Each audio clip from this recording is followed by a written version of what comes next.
Hello, my spooky friends. My name is Cassie. And I'm Caitlin. And welcome in to I'd Survive.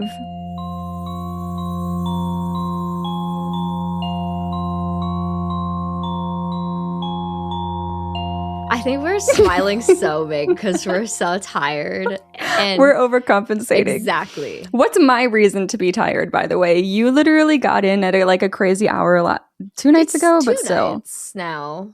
I'm tired, but I'm here and I have my coffee and life is great. I'm here and I have my 4 sips of water left. Okay, she's ready. So I'm so ready. I think the most important thing for me to ask you about, and I think this happened since the last time we spoke, I lose track. Did we talk about your finger? Oh, I don't think so. No, because I broke it the day that we recorded last. Oh, later that day. This is true. I remember this. Yes. So unfortunately, yes, I did break my finger. 2 little pieces of my bone snapped off from the main bone. Ew. But actually, it sounds crazy and it's not looking great. But I was so nervous that I was going to have to get surgery. Right. And I went to the ortho surgeon on a couple days later. And he was like, "Hey, how you doing? What do you do for a living?" And I was like, "Oh no." I still don't know how to, which I was talking about this on Twitch and people were like, you can just say you work in social media. And I was like, oh, I've never thought of it that way. I was like, I will be saying that next time. Oh, I use that, but then the follow-up questions always what kind? Yeah. It's just I always fall down into the trap and it's awkward. And then they're like, oh, you also have a podcast like everyone else. Oh, okay. Exactly. It turned into, of course, him pulling up my YouTube page. No, yes, no. He did. Yes, he did. And he was like, it turned into a horror discussion. He was like, what kind of movies? And I was like, I do have a big love for horror. And then he was like, oh my God, have you seen Obsession? And I was like, I haven't yet, but I had plans to see it that weekend. And so now he's all hype to talk about Obsession when I have to go in again in 3 weeks for another follow-up and more x-rays to make sure that the bone is, it's so crazy what the body does. So 2 pieces of my bone chips off, right? Yeah. Around the knuckle of my ring finger. And then they're just orbiting, what's it called? When you're pulled back into orbit, they're being pulled back to the main bone, and new bone is gonna grow to fuse the chipped pieces back onto the main bone, and the body just does that. And that's so crazy to me. The body is so gross and weird and makes me uncomfortable. I'm grateful that the body can do that because otherwise I'd be paying a lot for some surgery. Well, but thank God my specific injuries should be able to heal itself. And when I go in for more x-rays, hopefully it's healing how they expect it to. I just have to do some buddy taping, right? Where you tape your fingers together. I don't really know what it does, but whatever, I'm doing it. Yeah, sure. So yes, I told him I'm gonna watch Obsession this weekend. And I did watch Obsession, and it was my favorite theater experience ever. And there was, I think I went on weekend 2 and there was still probably 40 people in that theater. Yeah. I feel it was still packed. I wouldn't be surprised if it was the second weekend that was bigger, because I feel because word of mouth really has gone crazy with this film, which I have not seen yet. I'm waiting for streaming, but I'm very excited and a little nervous because everybody's hyping it up. Which, as you know, for me, oftentimes has a very bad effect on how I view a movie. Yeah, I'm more lenient with hype than you are, where I'm just I'm still gonna love it or I'm gonna hate it. I'm not gonna let anything skew me in my experience. But you can't deny how much this movie has been talked about and hyped up. And I said the same thing, walking to the theater with my sister. I was like, I'm a little nervous. Yes. I'm I'm so excited right now. So what's going to happen? Right. And so much of it, I'm very curious. The fact that you're waiting to watch at home. Yeah. It's just the experience of watching it with 40 people in a theater was so important to my experience with the movie. I mean, so I hope you still, I mean, I do think you're still gonna enjoy it, but yeah. No, I think it's funny because when I think of my favorite theater experience, for me it was It, chapter 1, because jump scares leading into the goofiest shit you've ever seen was so funny in theaters. Yes. No, that's so, I love that you said that, because that's the reason why I loved Obsession. So if you don't know, it's this is Curry Barker's. I actually don't know the plot, so don't tell it to me. Okay, I'm not going to tell you the plot. So this is Curry Barker's theatrical debut. He has released stuff before on his own. He's done a short films that have done well. He's released a movie on YouTube and everything. But this is his theatrical debut. And the thing that I loved, I have seen his YouTube release Milk and Cereal. Yep. And what I loved about Milk and Cereal is this perfect balance of humor and horror. Sure. But you're left at the end of it not calling it a horror comedy. Right. There is so much humor infused, but it is just still not even a horror comedy. It's still just straight horror. And I've not seen this balance done this way ever. It's such an innovative tone, in my opinion. I mean, there's plenty of movies I haven't seen, but I loved the experience is so much laughter at times, but it's not funny. Oh yeah. What you're laughing at isn't funny. It's ha ha ha ha. Yeah. Wow. I feel horror tends to have that effect, regardless of what it is in the theater, because people get scared, but then they laugh at the fact that they got scared. And I think horror tends to just be really fun in the theater. I don't go to the movie theater, especially for horror, because I feel guilty. You save it for the channel. My channel, which blessing, curse, whatever. Yes, yeah. But I do look forward to watching this regardless. And sorry, I was just on my phone, but only because I was looking. I keep seeing these posts about how YouTubers are currently taking over movies. And I wanted to remind myself of what we were talking about in Obsession 1, Iron Lung from Markiplier, and also Backrooms being started out on YouTube. And I think there was a couple others Talk to Me, but that's older, but the people who made that. Jordan Peele. Key and Peele, the YouTube sketch comedy to horror pipeline is true. Talked about a lot right now. Yeah. So I think that's been really interesting to see very recently. Yeah. Especially because Backrooms, I think, it came out Thursday of this past week, and obviously have not seen it, but another one I look forward to. There's so much coming out right now. Oh, this Friday is Scary Movie 6. Already. That's wow. There's so much happening. There's too much going on. I'm so excited and overwhelmed by the sheer number of things. And that's not even counting. We were just talking before we started recording about Ready or Not 2 is out. Forbidden Fruits, which both of us are interested in. There's so much going on in terms of horror right now. It is so exciting and so overwhelming. And I'm actually really excited to, I'm really just a big fan of Curry Barker after seeing Milk and Cereal and Obsession. And he is lined up to direct Texas Chainsaw Massacre remake. Ooh. Which anytime I hear a remake of that kind, I'm let's not do that. Just let it lie. But the fact that it's him, I'm I'm so excited to see what he does. Right. So, and I mean, that's how I feel about Flanagan's Carrie coming out this year. I'm don't do it again. But when does that? Is that fall? Yes, that is slated for fall this year, which is so exciting. And so is the Crystal Lake TV show. They're both supposed to come out at the same time. And I'm I can't handle that. I'm too excited. Cinema is so back. It's so here. And it's so back. I was just talking to my brother about this, about how even just going and seeing Michael in the theaters and how packed and excited people are about that movie. And then Obsession and Backrooms and Scary Movie. It's just there's I feel we just took a huge hit in general before COVID even happened, where streaming was this new shiny toy. And people were I can stream at home instead of going to the theaters. And then COVID hit and people were oh, I don't even have the option. That kind of sucks. And now I feel we're finally getting back on our feet of this year is the year.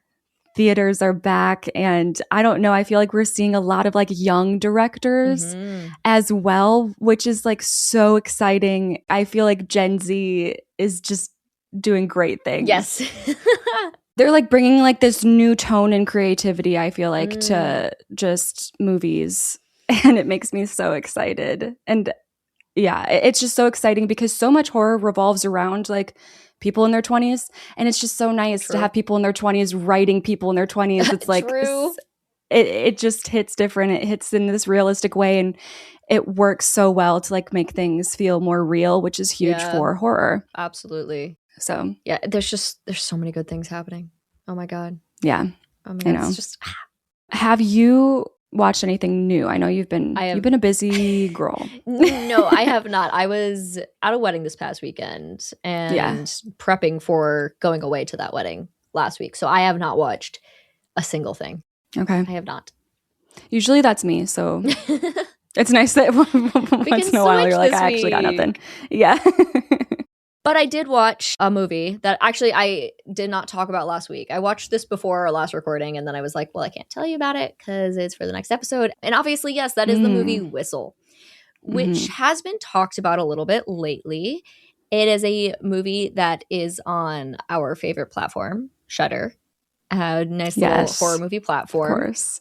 And actually, a streaming friend of mine that you know of, Cammy, he was the first one that kind of brought it up to me. And I was like, let me check it out. Gave it a watch, and it was fun. I said, here we go. This movie is a 2025 Fantastic Fest festival film. And it's one of those ones where it's like, is it 25? Is it 26? Because 25 festival, 26 official, like, you know. So depending on which year you want to use. It was directed by Corin Hardy and written by Owen Egerton. Hardy is best known for directing everyone's favorite Conjuring universe film, The Nun. Oh. Yes. I do understand the aura that emanates from this movie. You've never seen it, even though I don't think I've right? seen it. No.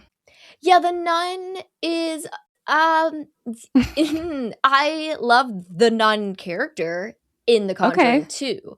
Oh. So it's like this is a situation where that character existed in The Conjuring, and then they said, let's make a movie on her, and suddenly she was 10 times less scary than she was before, kind of vibes.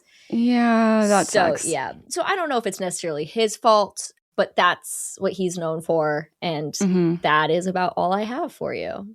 Are you a bigger fan of Whistle than The Nun? I think so. Yes. Okay. I would say I am. This week's worksheet, by the way, if you want to follow along, you can check that out on our Discord, which is linked somewhere.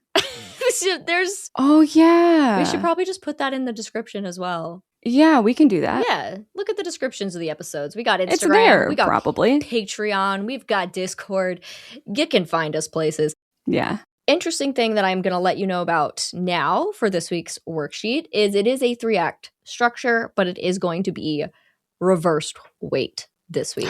I like that. Yes. Sometimes that's necessary, so that's cool. Exactly. Yeah. Because, I was looking at it and I wanted all of the Act 1 questions to be deadly, but then I was like, wait, but then none of them are deadly because then they're all just going to equal out the same. So I was like, okay, so we're just going to do a 3-2-1 format this week. Smart. So let's get into this movie, Whistle. So the film opens up with the sound of a whistle, believe it or not. Oh my God, so on the nose. We are in the midst of a close basketball game. There are 44 seconds left on the clock, and the Wolves are down by 4. So this is a high school game, and coach, he wants a timeout. So the ref has blown the whistle, and the team huddles up. They hatch their plan, and they motivate one another to go back out there and win this game. It's kind of High School Musical-y. I was going to say, and then they break into 16 minutes left. Ready, game on. Okay, yeah. If only. Yeah. So they score on their first trip down the court, and they cut that lead down to 2. As Mason, the star player, runs down the court in celebration, he looks up into the stands where he can see friends and family cheering for him. The fans then sit back down, and behind them, Mason can see smoke billowing in from a doorway. Oh. And then a black silhouette lingers within that cloud of smoke. Oh. He stares up at it as the game continues and time slows down. A teammate calls to get his attention, and when he looks back to the figure, it's gone.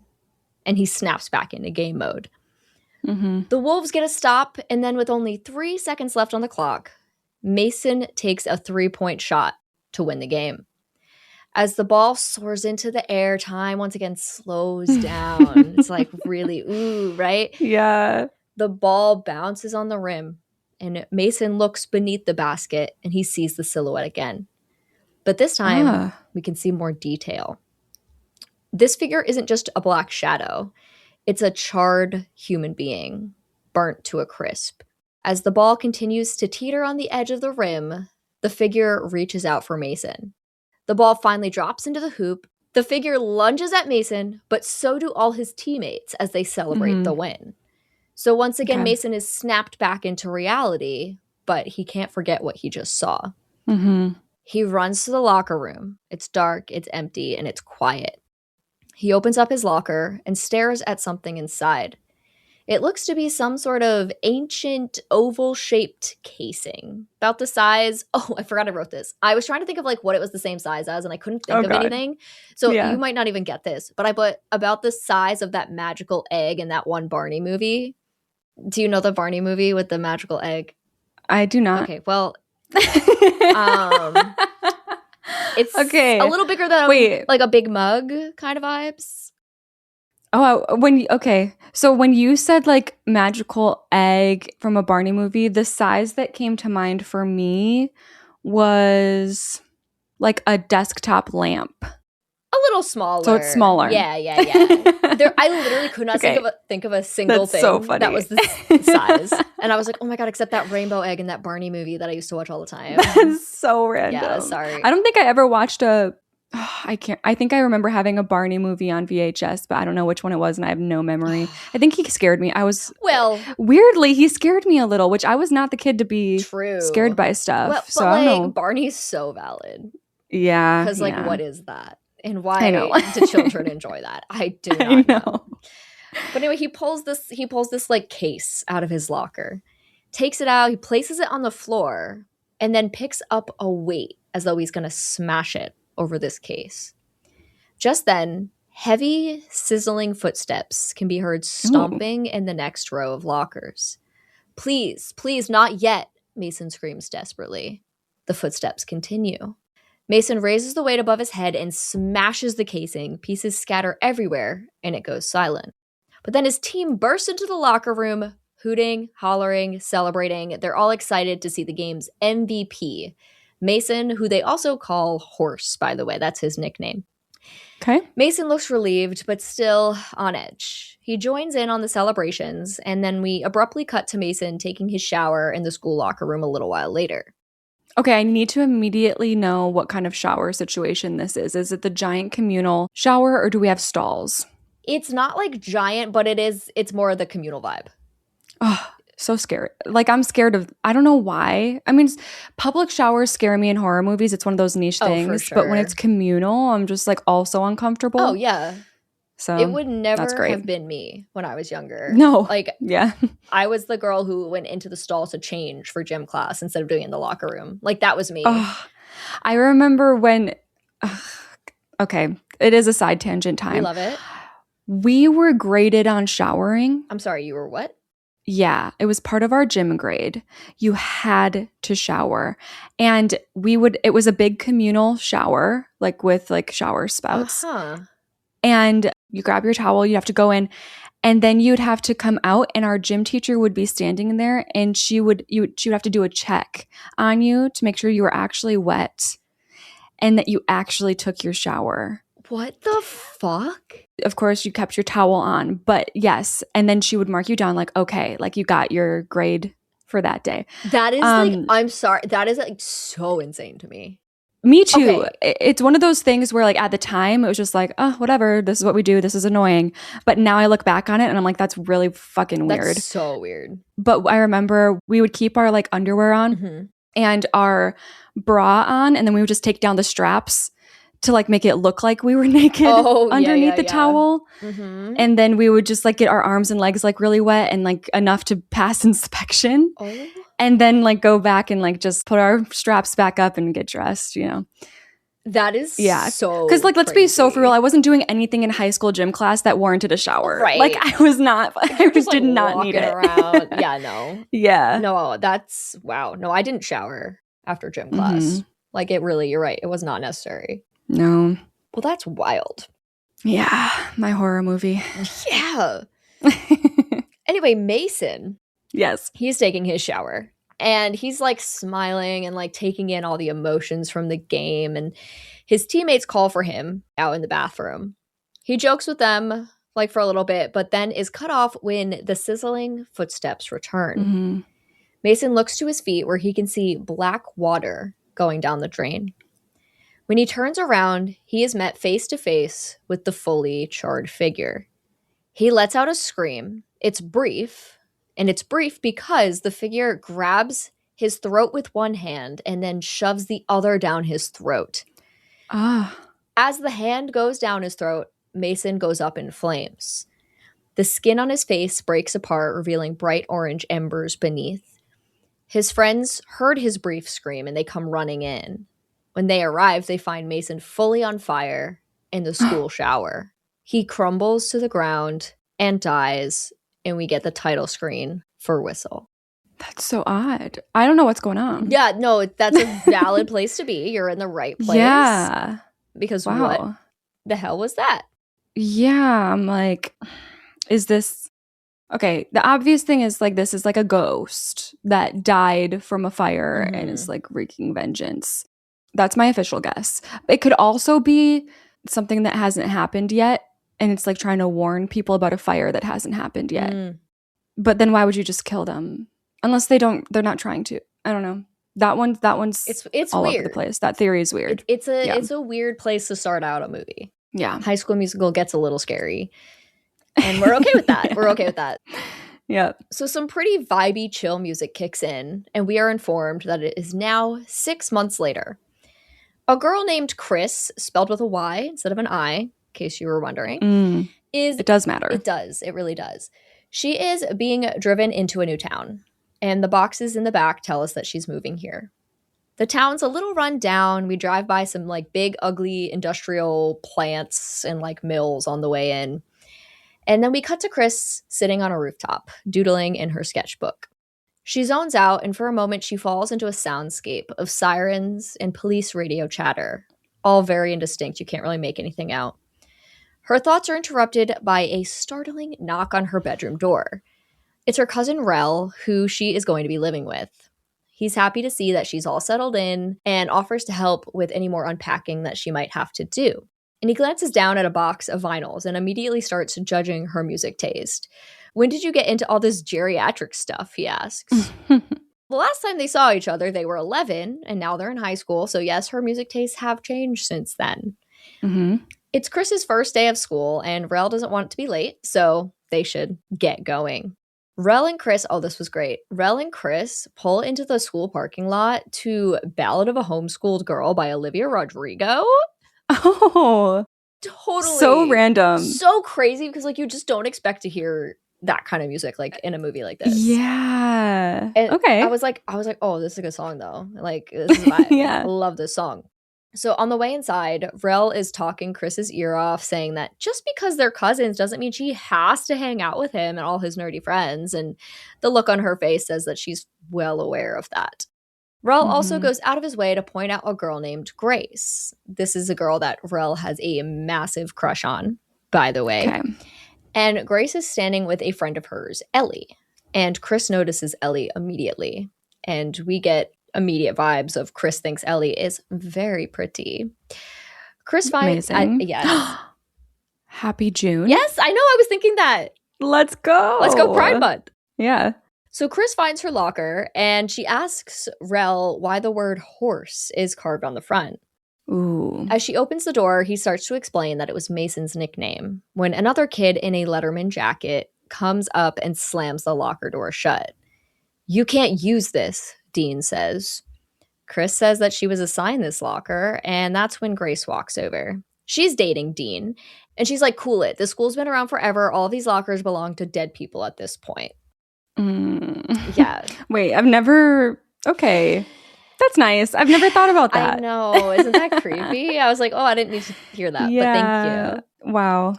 Rel then compliments Grace on her hair, saying like, oh, your hair looks nice today. And Dean stares him down. He's clearly like right in front of her boyfriend, like hitting on her. Yeah.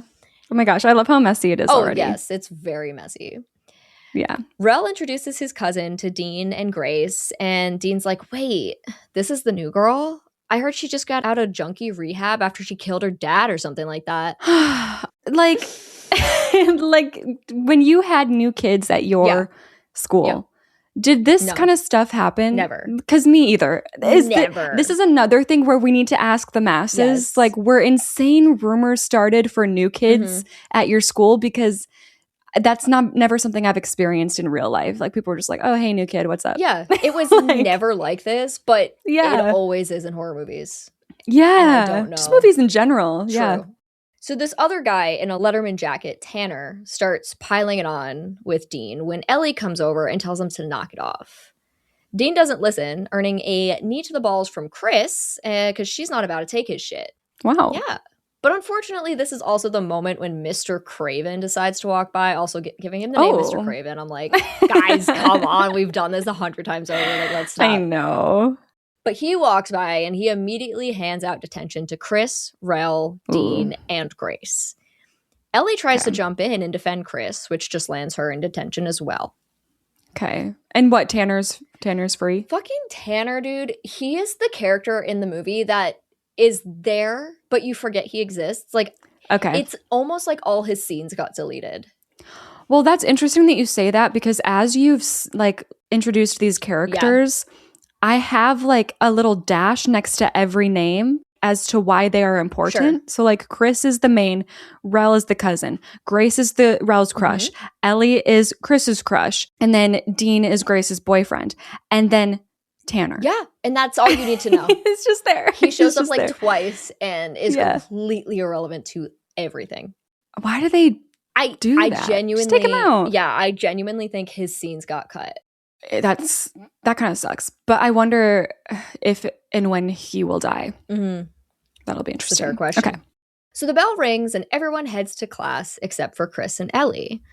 Ellie tries to apologize on behalf of the other students, but Chris says not to worry about it. They're not wrong about any of it, she says. Oh. Yeah. Wait, I actually wasn't even listening. I stopped listening like 3 words into what you said before because I was like, well, obviously it's not true. Okay. I was like, okay, stupid rumor. So what is it? He says, I heard she just got out of junkie rehab after she killed her dad or something like that. Right. Mm-hmm. Okay. So she's a murderer. Okay. Yeah, so it's like no big deal. Okay. When Ellie heads to class, Chris stays to figure out her locker situation. What's crazy is, Mason's stuff is still in it. Nobody cleared it out. God. Like all of his books and papers and like shit are all in there. That's crazy. Is there anything weird in there because of that? On the top shelf, she does find a small antique oval casing. Ah. Yes, it stands among the books and old papers, so she takes it out and opens it up. Mm-hmm. Inside is an intricately carved, weird-looking whistle. Very much matches the case that it resides in. She looks it over, shifting it around in her hands, and she starts to raise the whistle to her lips, and whispers fill the air around her. Oh. The most distinct one says chrysanthemum, which is her full name, by the way. Oh, okay. Yes, which we were. Like, I've never heard that name. You've never heard that name, chrysanthemum? No. Oh, yeah. I there was like a book I read when I was like in 2nd grade where the main character's name was chrysanthemum. Interesting. And I remember it being the hardest word in the world to pronounce. It's a weird one, but it also explains why her name is spelled with a Y.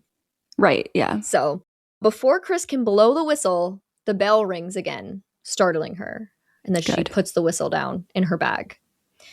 Well, the school day ends, and it's time for detention with Mr. Craven. It's the group Chris, Ellie, Dean, Grace, and Rel who are here. It's like almost like a little Breakfast Club moment right here. Chris is the last to arrive, and when she places her bag on the desk, the whistle falls out. The others see it, and Dean immediately tries to get Chris into trouble, telling Mr. Craven that she has a pipe. He's just like, would you get in trouble for having drug paraphernalia?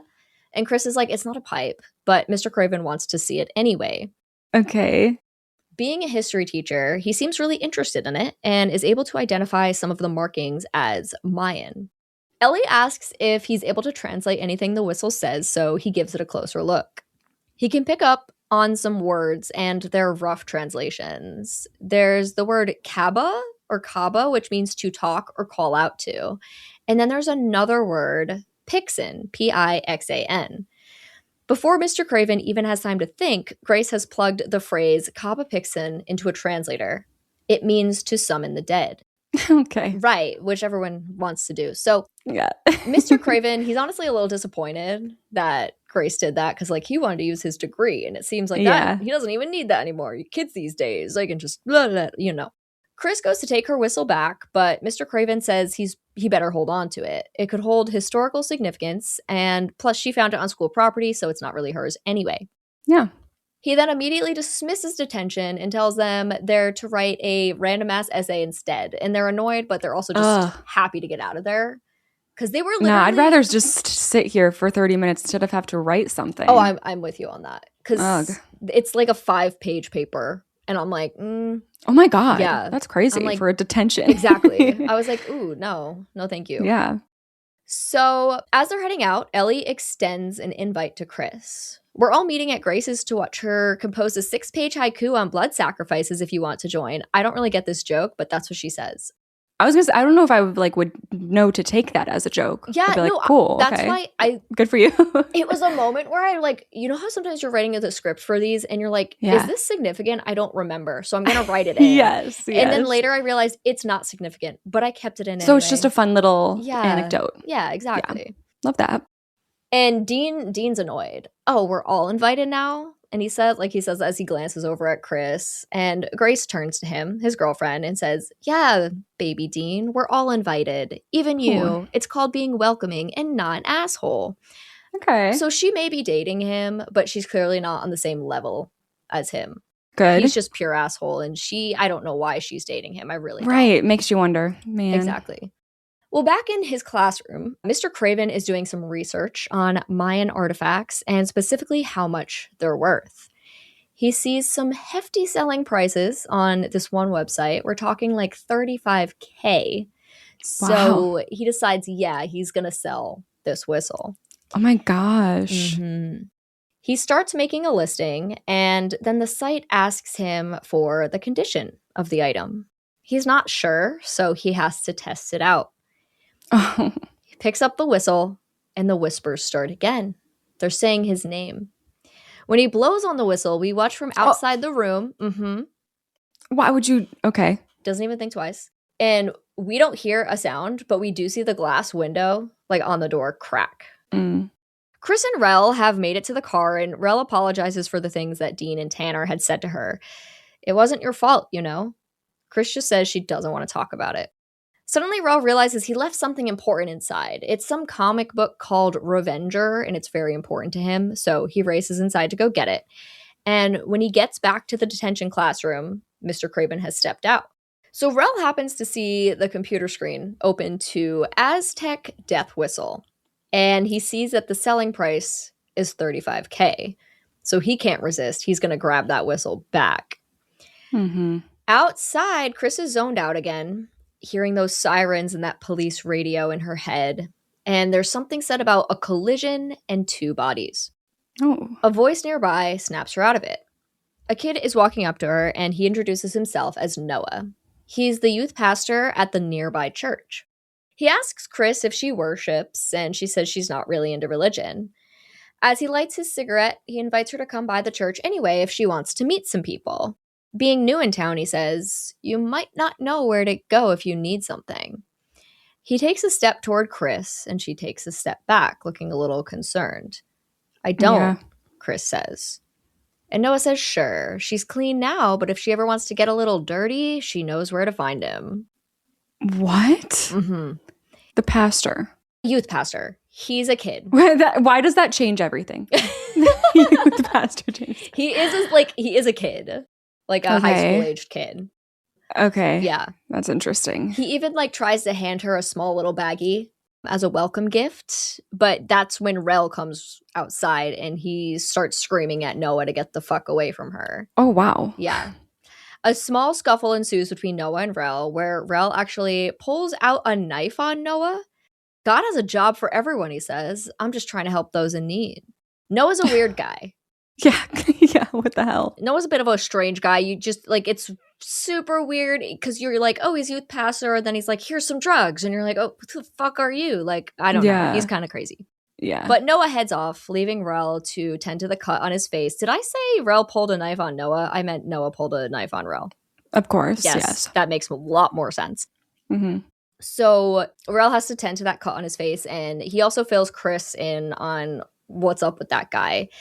He has a good reputation with adults because they trust him, given his status with the church, but he is... That's crazy. Yep. I surprising. trust him because he's with the church. Exactly. What do you mean? Exactly. Don't trust anyone. Mm-hmm. But he is both a creep and a drug dealer, so steer clear of him. Don't talk to him. Oh, I feel bad for all those kids at the church. Right? That he handles, yeah. Well, it turns out, too, one of the kids that he dealt to a year ago OD'd. Oh, my God. And so this is a known part of his reputation as well among the kids, but the adults don't know this. Wow. And Rel clearly hates this guy, much like everyone else.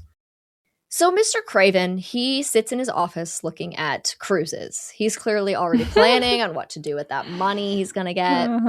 And then he goes to take another look at the whistle and realizes that it's missing. He can't find it, so he lights a cigarette and sits in his misery. Yes, he's still in his classroom, by the way. He's still just hanging out at the school. Love that. He hears some bangs and then scraping out in the hallway. And he calls out for Charlie, just Charlie. But he gets no reply. And I think you can imply that Charlie's a janitor. Okay. You know. Mr. Craven wanders out of his room, and at first nothing really catches his eye. He continues to call out for Charlie as he hesitantly makes his way down a few different hallways, a few different turns. Comes around one corner, and he sees someone. This someone stands at the end of a dark hall, silhouetted against the light beyond, and they certainly do not look right. Yeah, they're hunched over awkwardly and wheezing. Mr. Craven calls down to the figure very uncomfortably, telling them that the school is closed and they are not allowed to be here. He gets no coherent response, but he does get some snarls from this figure. Oh, yeah. Okay. Which is really That's fine. Comforting. Whispers fill the halls, and the figure becomes a little clearer. It looks like they might be wearing a hospital gown. Suddenly, Charlie grabs Mr. Craven's shoulder from behind, providing him with a little jump scare. And yes, Charlie is the janitor, and he asks him if he's all right. And Mr. Craven just attributes his state to working too much. He's just tired. Well, anyway, over at Grace's, everyone's hanging out by the pool when Rel and Chris arrive.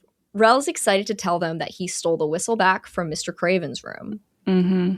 The group gathers around the hot tub and jokes about who they'd summon with the whistle and all of this. And Grace admires the whistle. It really is kind of beautiful, she says. If working in the ER has taught me anything, it's that death is never beautiful, Ellie says, stabbing what looks like an EpiPen into her leg, but I later found out is insulin. Oh, yeah. Okay. Like a little insulin tube. Mr. Craven, this is a back and forth moment, I apologize. Mr. Craven has made his way back to his classroom and something's off. He can see his breath. When he turns around, the figure is now standing right behind him, staring at him. It's a bald man in a hospital gown, and blood is pouring from his mouth. He quickly pierces his arms through Mr. Craven's chest, grabbing his lungs and squeezing them. Blood erupts from Mr. Craven's mouth, and we get like a very specific shot here. So like the camera starts out on one side of Mr. Craven with the figure facing him, and then the camera moves around the back of his head, coming to the other side. The figure has disappeared, and Mr. Craven has now gone bald and pale. He falls to the ground, dead. Yes. That's interesting. Interesting.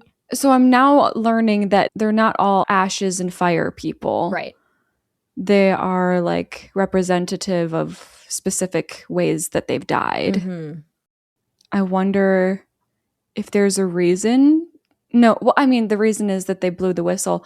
But like, I wonder if they are like calling on a certain person that's related to like them. Not related like familially, but I'm just saying he was smoking. Yep.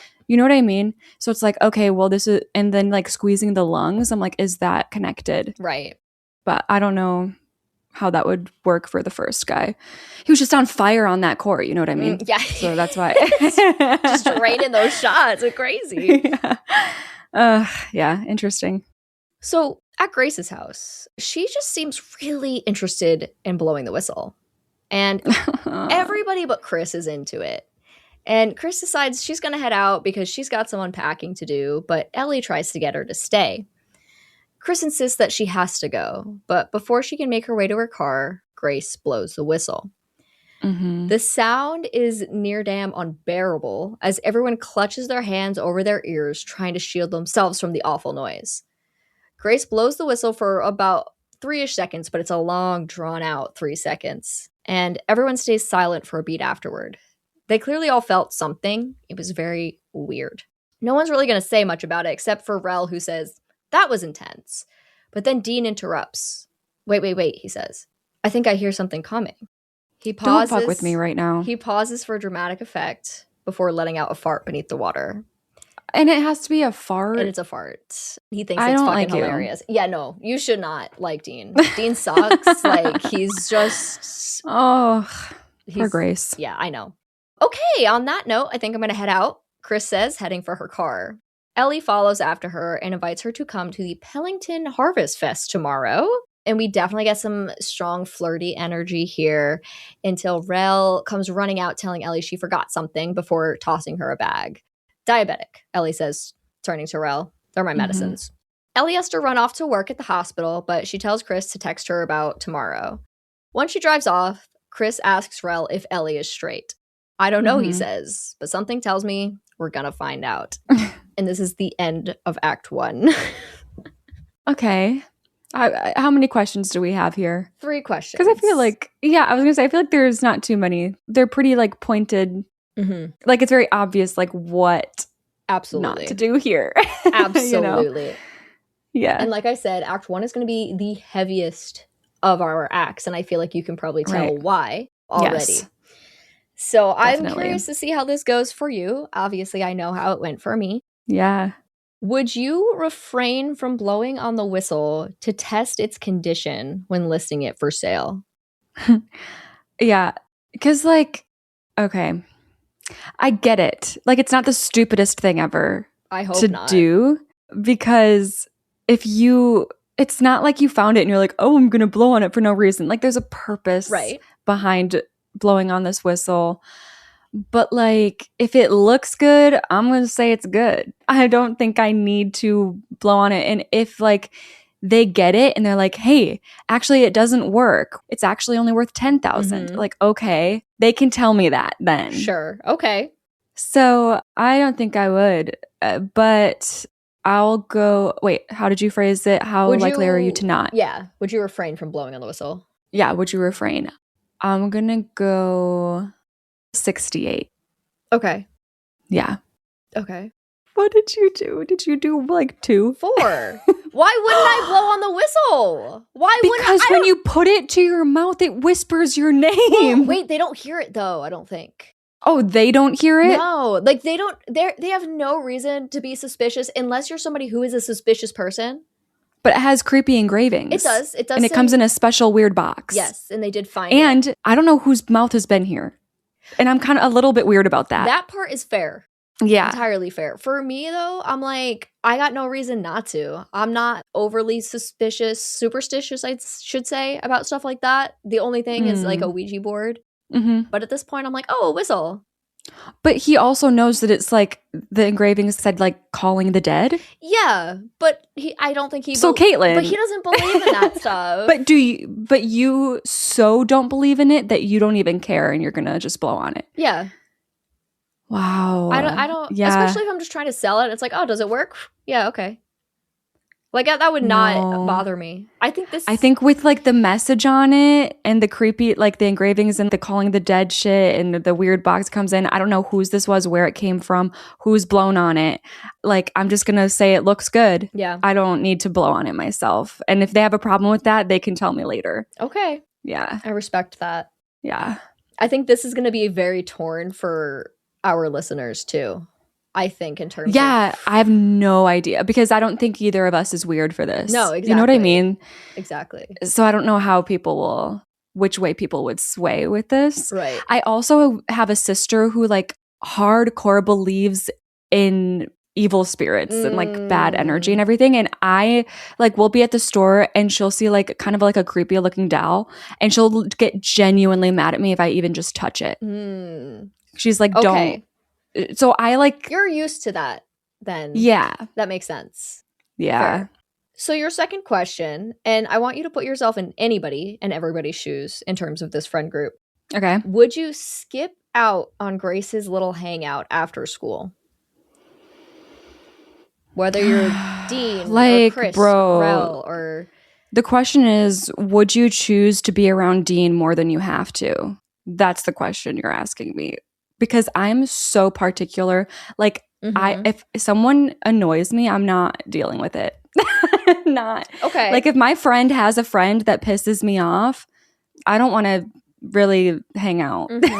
Sure. So, yeah, I'm not the most social person. I have a very tight group of people. I don't love, like, group stuff because... Yeah, and I don't like him. He would annoy me. But, like, I'm young. I've definitely had a higher threshold for this in high school. So I am the skipper outer. Like, that's who I am in my... Like, I'm the skipper outer friend. Right. So I'm going to go just above at 51. Because it really can it really depends on my mood of whether I'm ready to put up with people today. That is fair. You know? That is fair. Yeah. Yeah, I did 18. Yeah. I would think the only person, like, I would be very unlikely maybe is as Chris, because, like, why would you want to go hang out with these people? But everyone else, they're already a friend group. So, and, like, especially Rel's definitely going because he wants to see... Yes. Grace. Like, there's, like, reasons for people to go, and Chris wants to be there to see Ellie because she's crushing on her. So, like, I weighed that in. So, yeah, 18 for me. I would most likely be there. Okay. And our last question for Act 1, would you refrain from blowing on the whistle just for funsies? Yeah. I don't want to... We've pretty much had this conversation already. I'm, like, not a germaphobe, but, like, I don't like sharing drinks. I don't like that. So I don't... You know, just taking turns blowing on a whistle that's not fun. So I think just for fun, bro, 90. Wow. I went 34 on this one.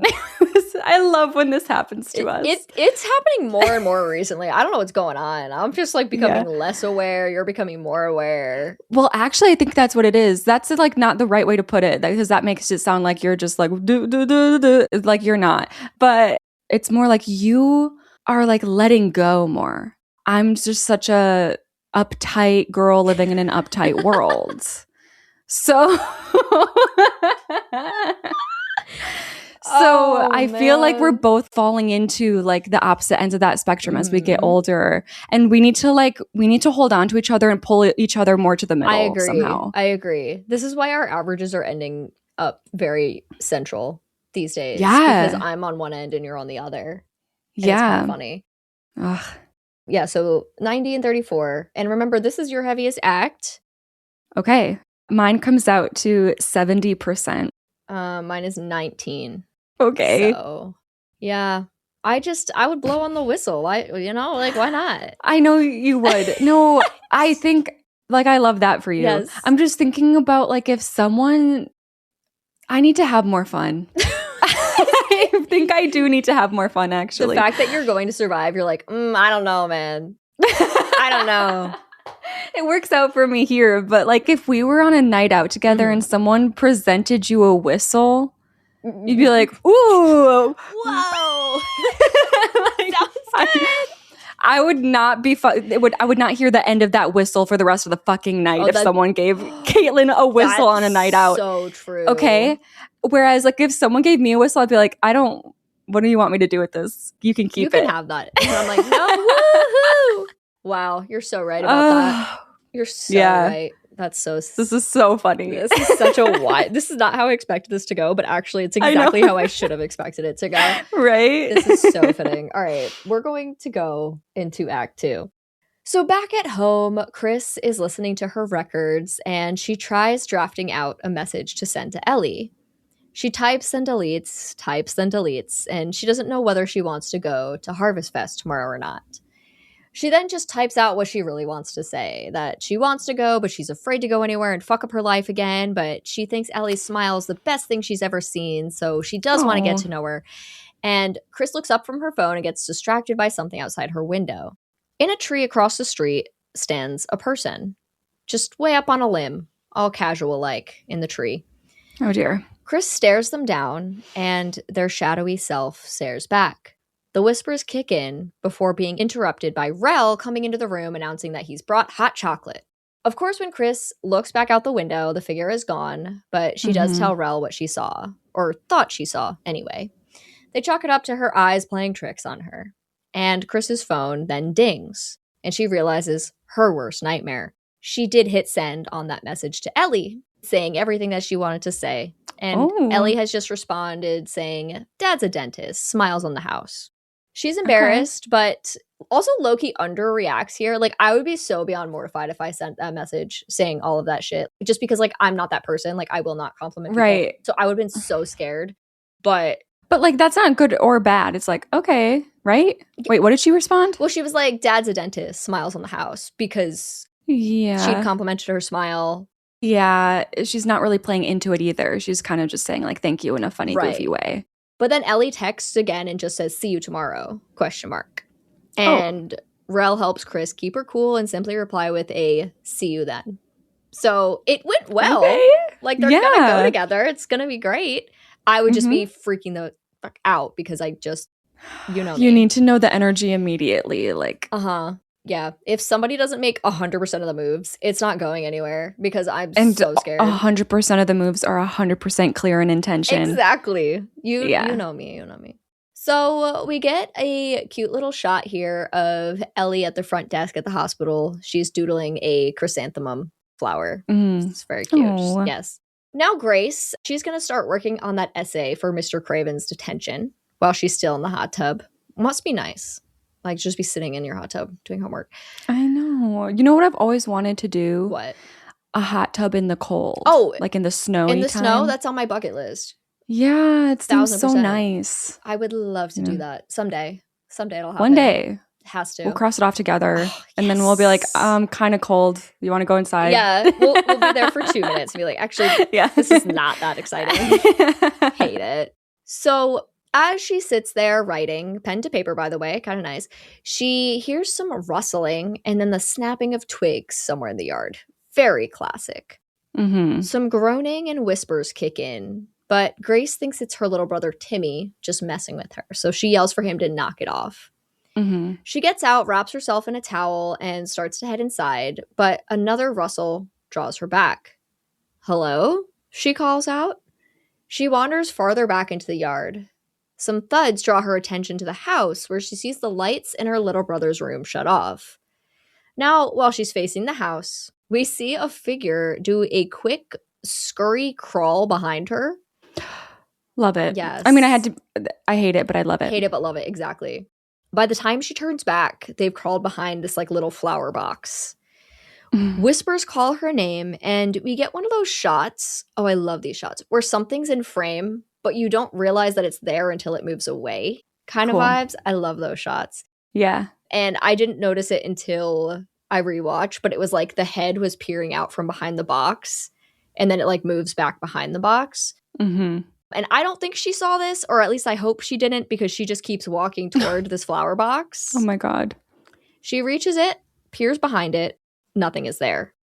An old-looking hand appears over her shoulder, wrapping around to rest on her face, but Grace turns quickly and the hand disappears. Only Timmy stands with her in the backyard, but he's standing like a solid 25 yards away. She yells at him for frightening her, but she clearly can tell he was not the one making those noises or the one who touched her face. She quickly heads back into the house. The next morning, Rel and Chris arrive late to school and are confused when they don't see anybody else around. They make it to the auditorium where an assembly is being held. They tiptoe in and find their friends asking them, what's going on? Mr. Craven died last night, Ellie says. Rel and Chris are shocked, much like everybody else. And Chris asks how. Ellie responds saying, turns out he had stage 4 lung cancer. Dr. Wells says it was amazing he was even on his feet yesterday. Dean chimes in with a, guess that means we don't have to write that paper. Because he's Dean. Just in case you needed more reasons to hate Dean. Right. I'm ready if he can go. Yeah, he's kind of the worst. Yeah. The principal speaks very kindly about Mr. Craven and about the counseling that will be available for students who need it. Ellie's stopped listening, though, because a few rows in front of her sits a figure in a green hoodie, and they've started twitching. Oh. Their movements are accompanied by the worst crunchy sounds imaginable, like crunchy bone sounds. Yeah. And then their head begins to twitch and whip around violently, and nobody else is reacting to it except Ellie is seeing it. The head leans backward until we can see that it is a girl with long brown hair, very similar to Ellie's. The figure fully turns around, saying Ellie's name in a deep, raspy growl. Grace reaches over Ellie to hand her the whistle back, and this snaps Ellie back to reality, and the figure is gone. Chris says that she doesn't want the whistle. It's not hers, and in fact, she thinks she should just give it back to Mason's family because they found it in his locker. And Ellie agrees and offers to take her there after school. So the school day ends and the two of them head off. The house they pull up to gives old Victorian kind of mansion vibes. Very cool, very creepy. Amazing. And we talk about this a lot on this podcast, but they do try knocking on the door. The door just swings open, so they let themselves inside. Of course. And just start wandering around calling out for someone, which I just can never understand. I would never just walk into somebody's house. Ever. No. Ever. No, never. I'm trying to think of a reason. Unless it's a family like a stranger. Right. Of We're talking course, stranger, yeah. Stranger, no, absolutely not. Why would you do that? But suddenly a voice calls out from behind them. I was born in the house. I hope to die here too. Okay, ominous entrance, but okay. Cool. So this woman is Mason's grandmother. And she tells us that the bank is going to take the home away from her. And she's very, very sad about this, not just for the sake of the house, but also the fact that she will not be able to take her collections with her. She's collected many artifacts from around the world, many or all of which are reminders of mortality. This is when Chris pulls out the whistle and asks if this was part of her collection. We found it in Mason's locker, she says. You didn't find it, she responds. It found you. It found you. Yes. Just like it found my grandson and it found me. Oh, what's her energy here, though, in the delivery? Is she very grave about it, or is she just it found you? No, she's grave and creepy and weird. And she's just giving off very strange energy. Yeah. She says that she got it in a Guatemala market and it has since taken her daughter and her grandson from her. And yes, you did cue the scene from Freaky Friday where Jamie Lee Curtis is and how does that make you feel? Because I'm confused. Why do you want to destroy it? Hey, that's probably not good. We should have a motivation to destroy this thing. You would think. No, she's just out of it, and it's wow.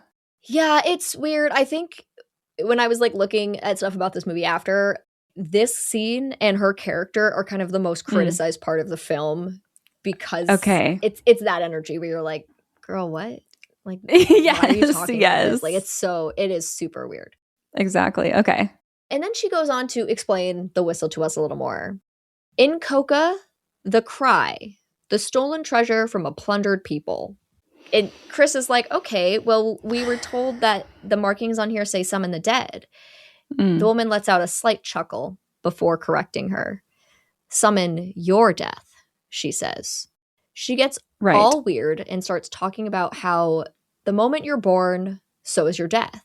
And death is searching for you. I kind of said this. Yeah. I wasn't there enough to be I'm a genius. But I was is it a future thing that hasn't happened yet? Okay. Cool. I like this. I don't think I've ever seen something like this before. Yes. That's awesome. I do love this concept. I think it is very clever. There's a lot we can talk about later, but I love the concept. Yeah. So whatever age you're fated to die, that is how long it will take her, Death, to find you. But the whistle speeds up that process. For anyone who hears it, Death is now searching for you and will find you earlier. Chris asks what Death looks like, and the woman says, you, of course. You will become what you would have been in your last breath. She gives Chris the whistle back and tells her to keep it. And then the most made fun of line in the movie occurs. Oh, God. Chris asks, what do I do if I don't want to die? The woman responds, then you shouldn't have been born. That's... Okay. I mean, she's not wrong. Right. But also it's like, girl, can we stop talking like this? Yes. This is ridiculous. Like, let's relax. Yeah. So as the girls leave, they feel skeptical, not sure if they believe anything they heard. Because this woman, she's like bald and wearing a cloth on her head, and she's sick. She's on a lot of medications. And so they're like, maybe she's just a little crazy. Sure.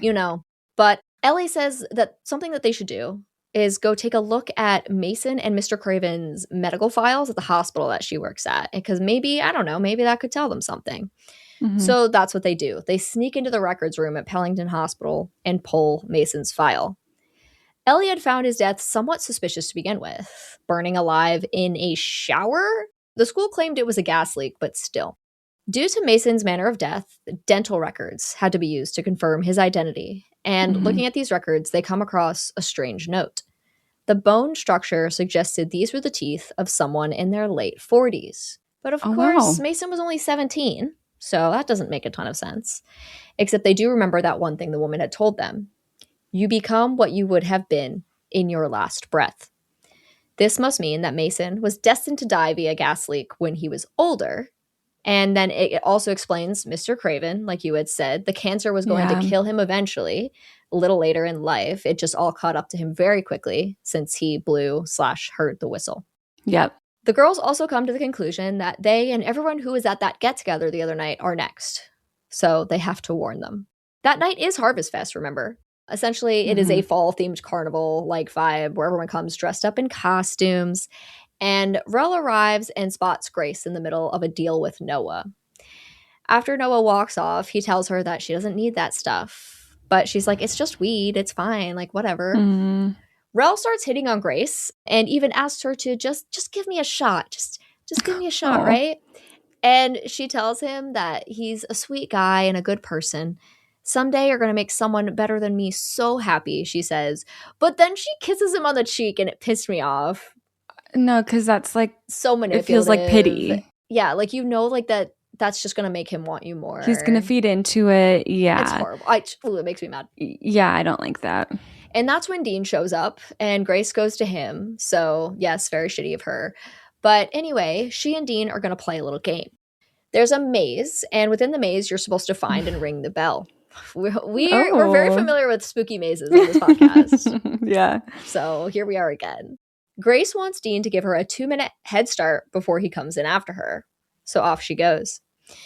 Meanwhile, Ellie and Chris are arriving at the Harvest Fest, and they run into Noah in the parking lot. He's an absolute ass per usual and makes a homophobic comment to the two of them. So great. Ellie just kicks him in the balls. He falls to the ground in a heap, and Weekly pulls out his knife to threaten them, but Chris stomps on his wrist, causing him to drop the knife, which she then picks up. She holds it up to Noah, asking him about the kid he killed with the drugs, and he denies knowing anything about that. Chris cuts him across the face with the knife before she and Ellie run off, like just scrapes up his nose a bit. Meanwhile, Grace has been running through the maze, and Dean, I put Dean and Tanner in parentheses, because he's also just here, have now followed in after her. The maze features lots of costume people jumping out, scaring guests, but Grace makes it to a section of the maze where it's actually quite desolate, and down a long stretch of the maze, she spots what looks like an old woman in a dress. The woman slowly turns around and says, Gracie, with a little wave. Grace is freaked out, and she turns to go the other way, but the woman stands just behind her. Jump scare, classic jump scare moment. Grace takes off running through the maze as the woman follows, repeating her name in deep tones. Chris and Ellie have finally come across Rel, who's in the midst of some shooting carnival game, and they ask him where the others are. He answers uninterestedly that they're probably in the maze somewhere. So Chris and Ellie, they're panicked because of all the information that they just found, and they got to go find them. They got to go talk to them. Rel reluctantly follows, but only after he hits the target, winning a giant stuffed teddy bear for Grace, which, like, it's really pathetic. Like, it's kind of sad. You just gotta let it go, buddy. Let it go. Yeah. Grace is still running away from the voices and the figure within the maze. She calls Dean on her cell phone, and he picks up asking her for a clue as to where she is hiding, but Grace frantically tries to tell Dean what's going on.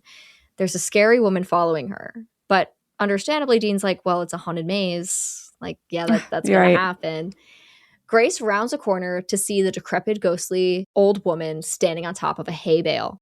The woman calls out for her before getting down on all fours and climbing down the wall of the maze like a bug. It's super gross. Grace grabs a prop shovel that's like leaning up against the wall and holds it up, saying, "Stay back, you crazy old bitch." She swings the shovel at the woman's head, but it sends both of them flying to the ground, and Grace now has a cut on her forehead, which she doesn't understand. Cool. Yeah. Right?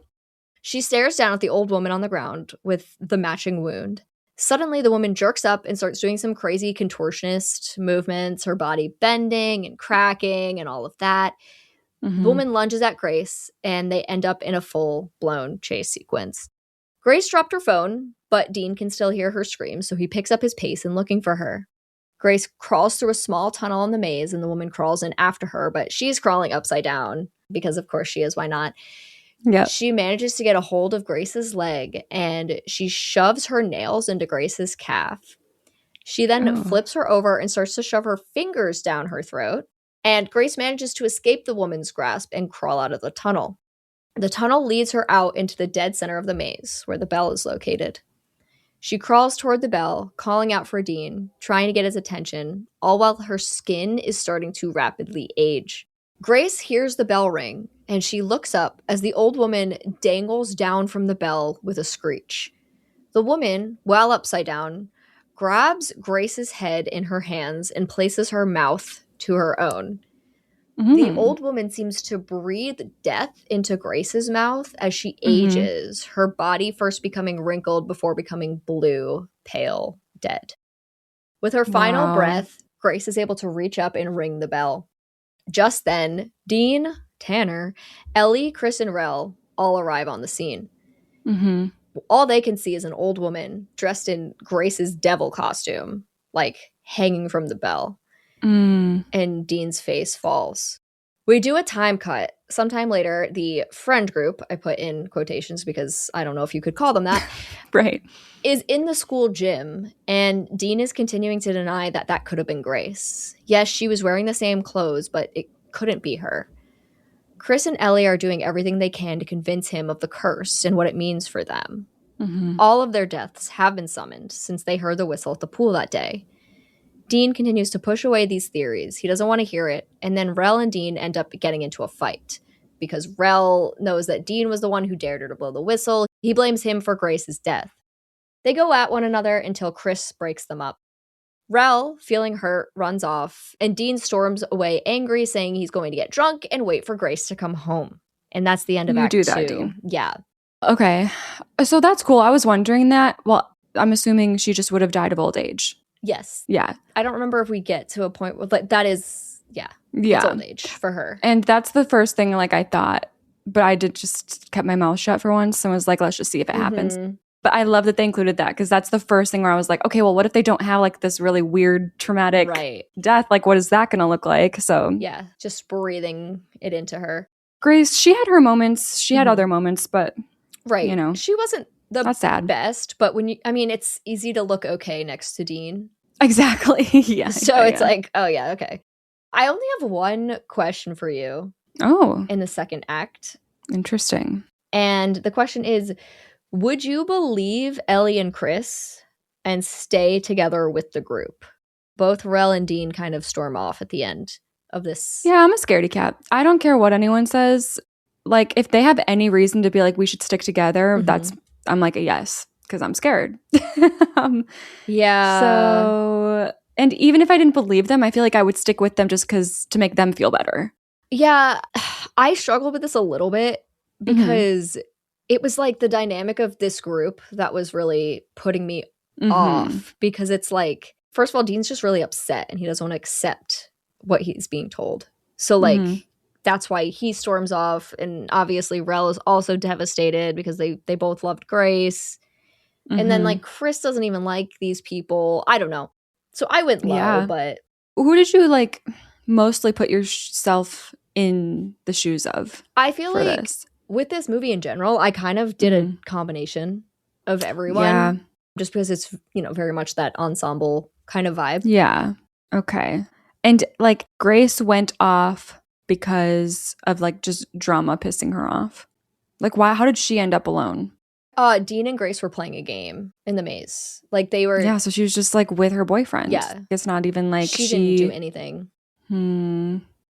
This is hard because it's like it's hard to put myself in her shoes because I just would not be with that man. You don't even have to worry about Grace for this question though, because this is more in relation to after she's died. Okay, so then I'm gonna go 61. Okay. I think I would just be like, yep, okay, I'll stick with you, either because you're creeping me out and I'll just stick with you, or I feel bad and you're scared, so I'll stick with you. Okay. You know what I mean? Yeah, no, I think that's fair. I went 27, only because I could see myself as like being so upset that I just need to be alone. Oh, sure. And that's kind of, I guess, what I was thinking of mostly. But this is a weird question and also a weird act because it is just the one question. Since so much does revolve around whether or not you heard the whistle or blew the whistle at the end of the day. Kind of one of those movies, at least up to now. Yeah. So yes, your Act 2 score is that one question. And we'll go into Act 3. Okay. So later that night, Dean drives his car up to his house and he is completely wasted, and he sneaks in through his bedroom window. He flips on the light and is immediately greeted with a figure of his own. The figure, of course, resembles Dean, but it's hard to recognize him. His body is completely mutilated, bloody, and bent out of shape. What the? Oh no, maybe a car accident. Dean flips on another light and the figure disappears. A knock sounds on his door. It's his parents asking him what's going on. He assures them he's fine, he just had a nightmare. And then his dad says, "You better not be drinking and driving again, son. Right. It'll be the death of you." Of course. And Dean's face is struck with fear. But BRB Dean, because Chris, Ellie, and Rel are over at Rel's house. Rel sits in the rain outside on the roof, just feeling his feelings, while Ellie and Chris discuss how hard this is going to be on him. He's been in love with Grace forever. They're trying to find out more information on Inchoka, which is like the spiritual side of the whistle. And they're desperate for a way to stop the curse before it kills them. Then Chris asks Ellie a very, very normal question. Have you ever seen anyone die? And Ellie's like, well, yeah, I work in the hospital, so I've seen a few people die. Yes. And Chris tells her that she OD'd about a year ago. She goes on to say that her dad had found her and drove her to the hospital, but on the way there, they were struck by a truck and her father died on the scene.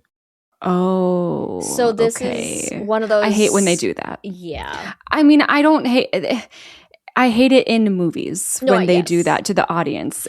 I get like her blaming herself in some sense, but I just hate when the movie sets it up that way. And it's just to be like, can she be trusted? Yep. She's like, okay. She's just a sad girl. Yeah. She's just feeling traumatized girl. A lot of guilt. Yeah. But obviously she didn't kill her dad. Okay. Yes. And she's just talking about how guilty she feels. And sometimes she wishes it had been her. But Ellie talks her down and then leans in to kiss Chris. Chris pulls away. I just finished telling you how fucked up I am, she says. Ellie kind of laughs and says, everyone's fucked up. And then they share a sweet moment and they kiss. Yay, okay. Love that for them. Yes, go Pride. Go Pride.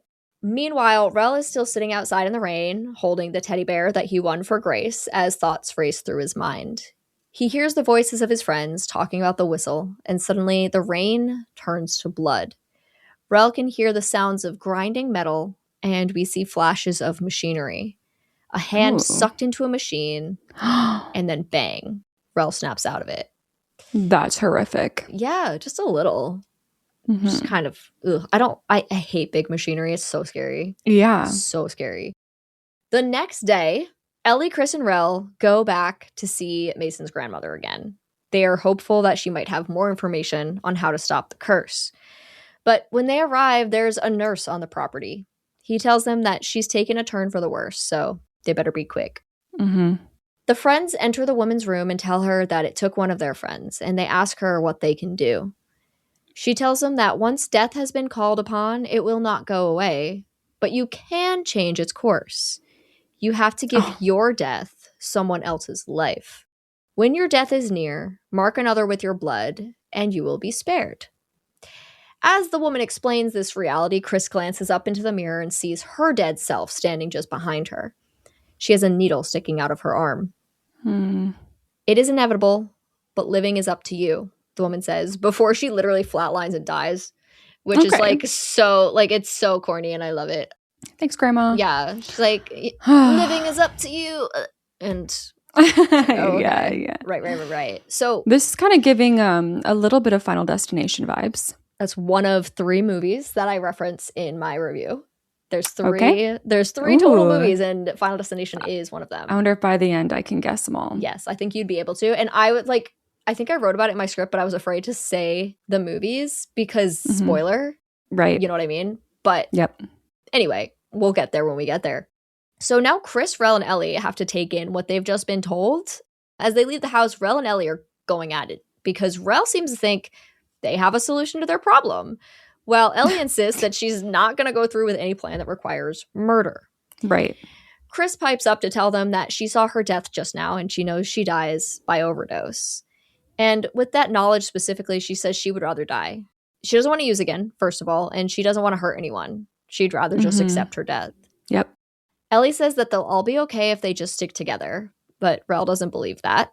He says he needs to think and then storms off, jumps in his car, and drives away. The girls are worried about what he's going to do, so they get in their car and call Dean to try and fill him in. Back at home, Dean lays in his bed. He is sweating and seems like he's been crying. I think bro's just in a state right now. The news comes on the television, and there's a story about the events that happened at Harvest Fest the night before. There is no new information on the case, and the police have not yet identified the body of the woman found on scene. Dean turns off the TV, can't listen to it anymore, and as he sits there in silence, the doorknob to his bedroom begins to twist back and forth. "Mom?" Dean calls out. "Dad?" He gets no response. The doorknob continues to turn, and then the door opens just about an inch. Still no one says anything on the other side. Dean stares at the door as fear spreads across his face. A slimy human hand peeks through and reaches around the door, grabs onto the door. Yes. Dean gets up and grabs his desk chair and chucks it across the room at the door. The chair hits the door, falls to the ground, but leaves red bloodstains on the door itself, which is really weird, and I don't know how to explain, but it looks cool. Then his dad's voice is heard from the other side. "Dean, what the hell's going on in there?" His father goes to enter the room, but Dean slams the door shut and tells his dad to back up as he barricades the door. Dean's father begs him to open up. His mom is there too now, and she's scared. And Dean asks if they can see it. He says he can't open the door. It will get in. His parents can't comprehend what he's talking about. Dean backs away from the door as he begs his terrified parents to listen to him. As he backs farther into the room, he starts to hear whispers over his shoulder. The whispers call his name. Then metal scrapes, and Dean's death pops out of the closet and grabs the back of his head. The hand pushes him across the room toward the door, where his parents are now banging on the wood in desperation, begging Dean to open up. Dean resists the pressure from behind his head as a strong wind blows toward him, almost as if he were moving forward at a rapid pace. A car horn blares, metal scrapes, and Dean's body contorts in midair. Invisible pieces of glass and metal cut his face. His right leg breaks as it bends backwards, and a bone pops out of his left shin. His fingers bend backward as his right arm splits down the middle horizontally. Dean's ribs pop through his chest as what seems like an invisible hammer hacks away at his face. Blood pours from his mouth as his parents finally break down the door, and they scream in horror, seeing their completely mangled son collapse in front of them. R.I.P. Dean. That's so wild to walk into. Just a little. I was thinking about this as I was writing this scene. I actually stopped right before the graphic part. Because I was working on this in an airport. And I was like, I don't really want to be working on this in the airport because it's like, I don't want people to see this. Like, this is crazy. This scene is extremely, extremely graphic. It's just like all the gross body horror all at once. Like, because you're watching somebody like die from a graphic car accident, but there's just them and you're just seeing the things that their body is doing. Super gross. Very well done, though, I will say. It looks really good. So, wow. I think it's well done. But yeah, he's gone and nobody is really that sad about it. I know, it's Dean. But meanwhile, Chris and Ellie have made it back to Rel's. They're looking for him, but he's nowhere to be found. In very movie-like convenient fashion, they quickly piece together some clues. There's a picture of him at the steel mill and his Revenger comic book laying on his bed. Ellie opens it up to a page where the Revenger aims a gun at someone tied up in a chair, saying, "Everybody has to die once." Well, Chris knows what to do, obviously, based on all of this information. Oh, good. Yeah, so Rel is currently actually sitting outside the local church as it lets out. Oh. He stares down Noah on the front steps and waits for everyone to leave before making his way inside holding a gun. Oh. Yeah. As he pushes his way through the double doors, he finds Noah singing some like church hymns under his breath, and Rel holds up the gun and threatens Noah to do as he says. Oh my God. Rel inches toward Noah and then manages to get momentarily distracted by a church bell sounding, which gives Noah the chance to lunge around. Yeah. You should expect. Okay. It's, there's a lot of convenient stuff going on. So sure. We got some hand-to-hand combat. Noah overpowers Rel and takes the gun. He holds it out, aiming it at Rel, but Rel just laughs. "What's so funny?" Noah asks. Rel responds, "You don't get it. I don't die this way." Noah calls him a freak and pulls the trigger, but the gun jams and nothing happens. So that's interesting. Yeah. I mean, they kind of said it was set in stone, but like it's that set in stone. Like you're invincible outside of like the natural way it's supposed to happen. Yeah, which is like unnatural. It's really bizarre, but I like. Yeah, it's another piece of this that I do enjoy. Something that helps make it different from Final Destination. Because like that's like the key piece that makes it different. Yeah. Hiding from a specific death, not anything and everything. Yes. Which is kind of cool. But Rel picks up a metal tray while like Noah's trying to fidget with the gun and just swings it at Noah's head. Cut to the steel mill. Rel has tied up Noah in a chair in the middle of an empty section of the floor. Noah doesn't get why they're here, and Rel just tells him, "This is where I'll die. So this is where you're going to die." My God. Rel rips open Noah's shirt where he finds a small baggie of pills, and he forces Noah to take 3 of them. Noah begs Rel to explain to him what's happening, as Rel takes out a box cutter and slices his own palm. He also takes out the whistle and places it on the floor. I don't know why, but he has it. "I have to mark you now," Rel says as he walks toward Noah, his bloody palm outstretched. That's when Chris and Ellie arrive, calling out for him to stop doing this. He argues that it's unfair that any of them have to die while a murdering scumbag like Noah gets to live. Chris and Ellie fight back, but it seems to be of no use. Rel inches toward Noah, palm outstretched, as Noah begins to pray. Ellie and Chris continue begging him to stop, and he makes it right up to Noah's chest, and he does stop. He knows he's wrong, and he backs away. "I guess everyone has to die once," Rel says, walking away defeated, quoting his comic book. Something hits Chris, and she asks him to repeat that. So he does. "That's it. That's how we stop this," she says. The eerie whisper starts calling Rel's name. His death is near. Whispers and wails fill the warehouse, and Rel's arm jerks forward. He pulls back, but the force is too strong. His fingers, then his hand, then his arm are eaten by invisible machinery. Chris and Ellie try to pull him back as Noah is screaming in complete and utter fear because he's like, what the fuck is going on? He is still strapped in the chair. In like his struggle, the chair tips to the ground, and like I don't know if he hits his head or if it's because of the drugs, but like he goes out cold. Okay. The machinery has made it up to Rel's shoulder. He turns to look at his friends one last time before his body is thrown up into the air and it like spins as though it's going through the gears, and his blood just like explodes throughout the room. It's really nice. So Ellie and Chris scream, but Ellie begs Chris to share with her, like, what were you thinking a minute ago? You said you had a way to stop this, didn't you? I'm not letting it get you, Chris says to Ellie. So Chris's plan is a very Where's familiar Tanner? one. Oh, exactly. I don't fucking know. It's so funny. Like, this is the part where I would expect, like, they'd throw him in for a second for whatever reason. He's just, I don't think he shows up again. Wow. Like, that's so weird. Genuinely, like, my only thought process is that they cut his entire story to cut the movie down. Like, maybe he had a whole death sequence or something. Because otherwise, what's he doing here? Right. He's entirely irrelevant. It's so strange. I think you have to be right. Yeah. Like, it's super weird. So Chris's plan to get out of this is a very familiar one. And I wrote, I will not name the movies that also use this as to avoid spoilers. But I know of 2 other movies that use this exact plot point. Okay. They have to die, but that doesn't mean they need to stay dead. Okay. Do you know the movies that use this? I'm not off the top of my head. Okay. I don't think we can talk about it at the end in case there's anybody who's like, don't spoil it, but you've seen at least one of them for sure. So out in the car, Ellie has a stash of emergency insulin, and Chris asks if there's enough here to stop a heart. But Ellie says insulin alone is not enough to cause cardiac arrest, but she's got an idea. They're going to get this set up. So they grab all their supplies and they head back into the steel mill. A defibrillator hangs on the wall. I mean, like, that's not uncommon, but it's also extremely convenient. Mm-hmm. They also fill up an ice bath at this point. I guess that's also important as part of their plan. I don't really know. I've never done this before, so don't know. But they got their... Wait, I mean, Final Destination did do this. Oh, that's true. Final Destination did. Yeah. You're so right. That's interesting. That's not even one of the ones that you're thinking of in this case. Nope. I think it was 2, right? 2 did it? Yeah, I forget. Yeah. It was... I think it was 2. Yeah, because I think it was with JJ from Criminal Minds. Okay. Back early. Yeah.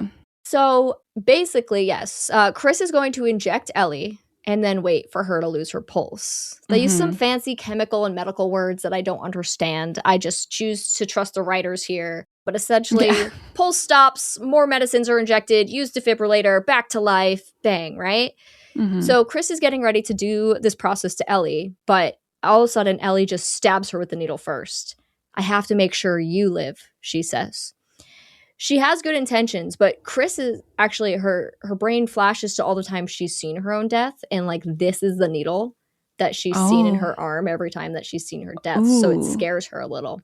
But she doesn't have enough time to think about it. She falls backward, unconscious, into the ice bath. For a few moments, she falls into what looks like an endless ocean. It's like the way they visualize it. The light leaves the world around her, and just as everything is about to go dark, she's pulled back out of the water by Ellie. But she's not back yet. Her eyes are white and like wide open. Ellie continues the procedure, the chemicals, and then the defibrillator. Meanwhile, Noah's woken up and made it out of his ties. He grabs the gun on the floor and makes her run for it. The defibrillator does not bring Chris back right away, so Ellie is forced to do some manual CPR. Visually, we can see Chris floating in the open ocean-like waters. Her death is clawing at her and trying to drag her deeper as Ellie fights to keep her afloat. Things get very chaotic as Ellie continues to do CPR. Noah starts trying to break into the room. Ellie's death is appearing behind her. The pressure's on. Things are not looking good when Noah fires the gun into the room. It hits Ellie in the side. Her death gets closer. Chris is still out cold. Ellie calls her name over and over and over again. And the visualized version of Chris in the deeper water sees flashes of Ellie, small moments of joy they shared. The voice of Mason's grandmother plays in her head. Dying is not a choice. It is inevitable, but living, that's up to you. So Ellie like fights off her death and she starts to swim upward. She grabs Ellie's outstretched hand and comes to. But when she awakens, Ellie is on the ground, seizing, with her death looming over her. She's also been bleeding out from the gunshot wound, her blood trailing across the floor. Noah finally breaks through the door and makes his way into the room. He's ranting about his meaningful purpose in the world and how he's been chosen by God and all of this like whatever stuff. And Chris yells for him to stay back as Ellie continues to seize. Noah marches right up to Ellie's blood trail, okay? Reaches down and he swipes 2 fingers through her pool of blood. Okay. And Ellie's death fades away and like she gasps coming back from her seizure. And Noah's like saying some prayer as he stares at Ellie's blood on his fingers. But then he can hear the prayer fill the room in a much lower, darker, and more ominous voice. Now looking up, Noah can see his own death. Himself, older and bloated, looking quite rough. Noah holds out the gun and starts shooting away at his death. But of course, those bullets are also hitting him. Yeah. So he shoots himself multiple times in the chest before collapsing to the floor. He tries to crawl away, but his death catches up to him, literally. Oh my God. And it's just R.I.P. to Noah. Wow. That's so crazy. Like, this entire sequence was so, like, it was hard to summarize because it's just like, wow, wow, wow, wow. Yeah. And yeah, Noah's whole situation, the thing with him touching the blood is also like, what the fuck are you doing? And it's obviously also a very convenient way for them to write it. I think that this could have been written much better. I'm just gonna say it. Yeah, I was gonna say, like, Noah's involvement here feels extremely rushed. Yes. Like, everything that's happening with him in this sequence. Absolutely. Just feels like, oh, okay. I think, you know, like, why not make it more like he steps in the blood as opposed to, like, why did he swipe his fingers through it? I mean, I get, like, there's technically some weird religious connotations to it, but it didn't work.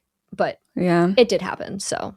Okay. Anyway, Ellie and Chris are left in the silence as Ellie looks up at Chris, who is cradling her in her arms. Hell of a first date, huh? She says. Okay.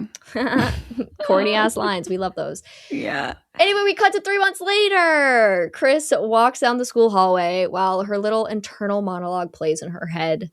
It's been 3 months, 2 weeks, and 4 days. I count each and every one of them now. I always thought death was the enemy, but now I'm not so sure. No one has forever, but we do have right now. I think I can live with that. And as we listen to this, Chris also like sees a blurry version of her death down the hall before it disappears, but like she smiles at it. Oh. I don't know. It's like she's accepting death, but like I don't know. Well, anyway, Ellie comes up to her and they kiss in the hall and there's happy music playing and it's all cute and oh, wow, look at this. And they hold hands, they walk away. The camera follows them until they pass another girl that we don't know. And then she becomes the focus of the shot and we follow her back instead.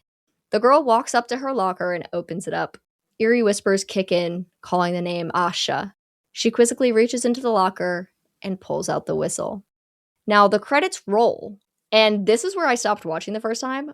This morning, as I was finishing up the script, I realized there was a post-credit scene. Ooh, okay. So the credits roll, but then we land upon our post-credit scene. And it's the start of the school year assembly. It's the first day of school, and Asha is introduced as she's going to play the school anthem on her violin.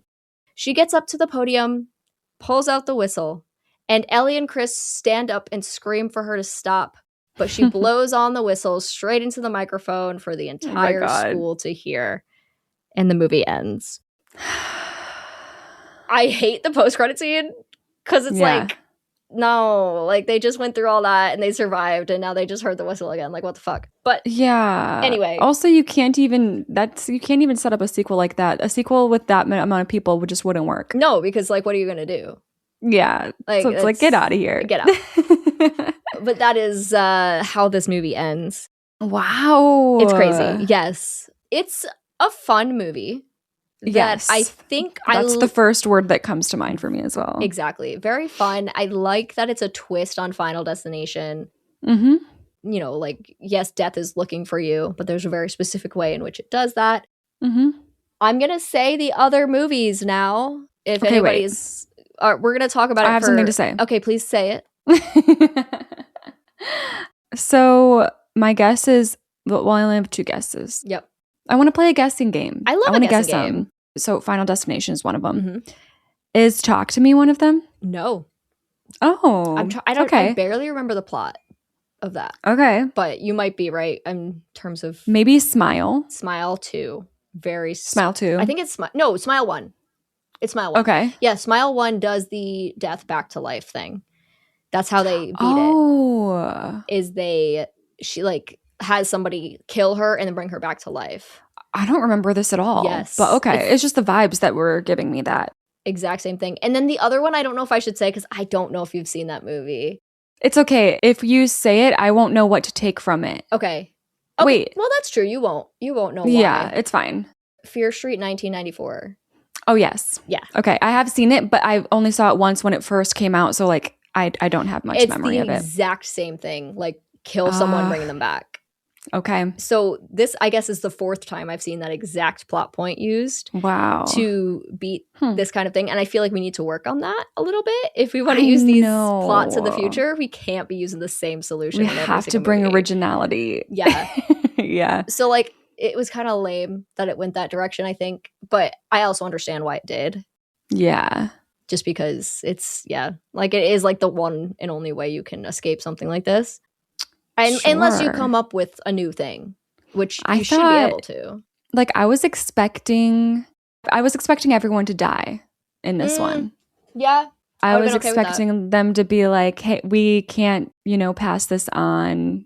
I'm surprised there wasn't more emphasis as well as like on destroying the whistle somehow. Right. Well, we do see Mason destroy it at the very, very beginning of the movie. He like drops the weight. Oh yeah, he like in the locker room. But it just I guess it just reforms supernatural shows up again. I don't remember seeing them destroy the whistle. Yeah, I don't think there is a scene like that. Yeah, but I don't know. But yeah, I don't know. It's like it's okay. Yeah. It's fun and it's okay. Exactly. I think this movie is one too where like the deaths are pretty unique and pretty fun. Yeah, that's I think the highlight of this movie for sure. Absolutely. Yeah, the characters are like fine. They're not the most interesting. It's there's a reason it's on Shudder. You know what I mean? Yeah. It's one of those. Yep. It started out as a festival film. Like I don't hold anything against it. Yeah. I just thought it was like a middle of the road fun kind of movie. I enjoyed it. I have... Wait, I'm curious about what you gave it out of 5. What did Was it a 3.5 or was it a 3? I think it was a 3. I'm pulling it up. Okay. A 3. Yep. So, middle of the road kind of vibe. Yep.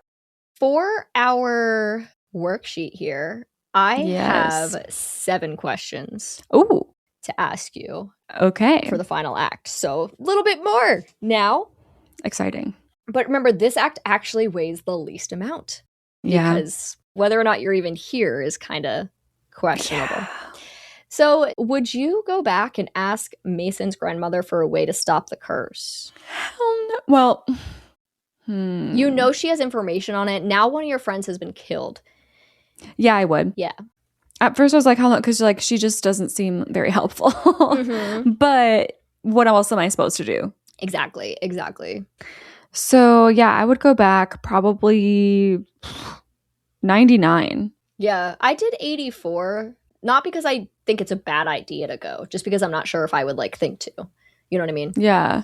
I would 100% be willing to. Yeah. But I don't know if I would think to. So, okay, yeah, we're both high there. Mm-hmm. This is a big question and one that I thought about so much. Would you be willing to pass your death on to somebody else? No. Okay. So I was thinking about this. Yes. I wouldn't pass it on to Noah. I wouldn't pass it on to like a drug dealer because he what he does killed someone. He's a shitty person too. Like he's a shitty person, but he didn't like intentionally kill someone either. He's just an idiot. Yeah. So if it's like, hey, I know this person is a freaking like child predator murderer or something. Maybe then I would. Maybe. Exactly. Why not? Yes. Pull a little Dexter. But I had 2 exceptions for this because obviously it's like, no, I wouldn't just do it to anybody. Right. One of mine, yes, like that kind of a criminal. Like, the other one is really bad, but I thought about it a lot and I think I could do it. Like go into the hospital and find somebody on their deathbed. Okay. Is that psychotic that I thought that? Yes. Yes. Are you talking about someone who's going to die? Like, but are you talking about someone who's like still conscious, or are they like? As long as I know they're about to die, I would have to ask them. I would need the ability to ask them if they were ready, like if they wanted this and they were ready. Yeah. And if I could do that, then maybe I would. I'd rather find like an awful piece of shit murderer person. That's probably harder to find. Right. Because you got to go into like a prison. Right. Or something. But I guess maybe if there was like someone who was suffering and was like ready to let go in that specific niche of like people on their deathbeds, maybe I would do that. But I wouldn't be able to like generalize and just be like, well, you're on your deathbed, you're going to die soon anyways. Like I couldn't just do it in general in that situation. And that's why I said, like, I thought about this a lot. And I was like, honestly, I'm putting myself in the shoes of someone who knows they're about to die. Like, trying to imagine, would I be willing to do that? I don't know. But it was I don't want to get, like, this is really dark what I'm about to say, like really sad. But like, the final days of my grandma on her deathbed were extremely meaningful to me. Yeah. So and to her, like we all needed that. Like we knew she was going to die, but those final days of knowing that and being together are so important. So I like don't want to take those final days from someone, you know, or their family, unless they're, you know, as ready as they can be, but they say that they're ready. Yeah. Yeah. So it's a kind of crazy question. I mean, with all that being said, I did go 20%. So that's kind of high, but it's kind of high. Wait, we don't have a lot of time, but I might take the time to try to find an evil person. I don't think going to like the hospital or wherever would not cross my mind. But like trying to find like a really awful, evil, bad person might. Do I have the time for that? I don't know. So I think I'm around like the same spot as you, where I'd probably go like 18 because I think it wouldn't be successful even if I tried. I think I'd run out of time. Right. Yeah, no, I was thinking the same thing. Like it's not, it's a very difficult thing to do, but yeah. Okay. Yeah, that was like a very big question, I felt like, for this act. Yeah. As Noah, can you fight off Rel and keep him from capturing you? So if you remember, Noah went to the church and said, like, come with me. He has a gun. Yeah, Rel has a gun. And even when Noah gets a hold of it, he can't use it because of the supernatural aspect of the film. So I'm going to say, I'll go 21. I went 13. So same boat. Just because I'm like imagining it. And I'm also like, I'm not in the headspace of like knowing what his intentions are. So I'm probably going to play it safe and just go with you. You know? Oh, I was thinking the opposite. Where like I wouldn't because I don't know what the intentions are. You know. Fair. But I feel like if I gave him a problem outside before going in, he'd just pull out the gun and I'd be like, okay, well. Yeah, I feel like either way, it's just kind of rough either way. Yeah. But yeah, okay, it's not kind of same boat for different reasons. Yeah. Do you come up with the plan to die and come back to life? I don't think so. It's upsetting to me that I gave myself a low score because, again, this is the fourth time I've seen this plot point. I know. And so my answer should be 100%. Right? It's just so, like, ghosts being real is more possible in my head than, like, being able to pull this off. Exactly. Like, this is the most insane plan. It's even though it's a trope, it's just insane every time. I will say, whether or not you pull it off and coming up with the idea, 2 separate questions. Just so you know. Yes. So would I come up with this idea? I am going to say like literally 9%. Okay. I went 29 just because I was like, I do remember this being a plot, and it did come to me while I was watching the movie, only after it was introduced, though. You know what I mean? Yeah. So I'm like, it's possible I would remember the plots of these other films that have used this, but and apply it to this suddenly real life situation. Yeah. Okay. And then, of course, as Ellie, can you bring Chris back to life? Because remember, if Ellie doesn't bring Chris back, then she's also dead. So that's why this question exists. Yeah. For Ellie specifically. I feel like this is more 50-50 for me. Fair. But it's just so crazy. It's all so crazy. It is. That I'm going to go down and I'm going to say 43. Okay. No, that's good. I went 27. Yeah. And I say this just because like I've thought about CPR a lot in my life, and obviously it works and it's a very real thing, but I can't ever imagine myself successfully doing it. I'm like, no, if I tried, it just wouldn't work though. It's just the way my brain is. And I'm just... That's fair. Well, that's the thing is like, that's why I'm thinking 50-50. It's like, if I do it, it's just by chance that I did it correctly. Right. You know? Yeah. I'm like, I don't want to be doing that. I would just be so scared. Yeah. Oh, great question coming up. As Noah, do you avoid touching Ellie's blood? Yeah. Yes. Yeah. Like what were you doing? Why are you putting your fingers all up in it? Like, what's up with that? I'm gonna go 100. That's fair. I did go 96. Okay. But like, I don't know, in case I stepped in it, I guess. But like, even then I'm like gonna look down and go, oh, I'm not gonna step in that. Let me go around that. Yeah, yeah, exactly. That's just like a weird thing that does seal his fate in that moment. So I had to ask the question. It had to be there. Yep. And the final question, do you skip the first day of school the following year? Right. I'm so sorry for that. But I would never, unless I would just happen to be like deathly ill. Exactly. And that's where my percentage comes from. And I think about the number of times I missed school for being sick. It was very, very few. Okay. Yeah. Me missing school for actual illness was few. Every once in a while, I was just like, ooh, I do feel a little scratch in my throat. I don't think I can go to school today. Oh, gotta stay home. So, yeah, no, I've never missed the first day of school. Me neither. So, I'm gonna go 2. I went 3. Yay. Yeah. That's an unfortunate question for an annoying plot point. But yeah, that's funny. It is what it is. So you can go ahead and calculate your Act 3 score. Did steadily go down each act, and this one is 42 overall for me. That's so funny because I did go up every act, but mine is 39. Oh, wow. For Act 3. So, oh my gosh. Okay. Yeah. Yes. And of course, it is a reversed weight. Okay, so my overall for Whistle is 62%. That's good. I think that feels good. I think that does feel good for you. I think that's great. Mine is a 25. All because you just want to blow on a whistle. I really wanted to blow on the damn whistle. You know what I mean? Which is so fair. Like, let her be whimsy. Exactly. You said 62, right? Yeah. So that brings our final score, of course. Oh my God. 44. Us being pretty much in the middle, where we tend to spend a lot of our time these days. Yes. Just because, that's what we keep doing to each other. I know. We used to not do this. No. We used to like have such similar, scores.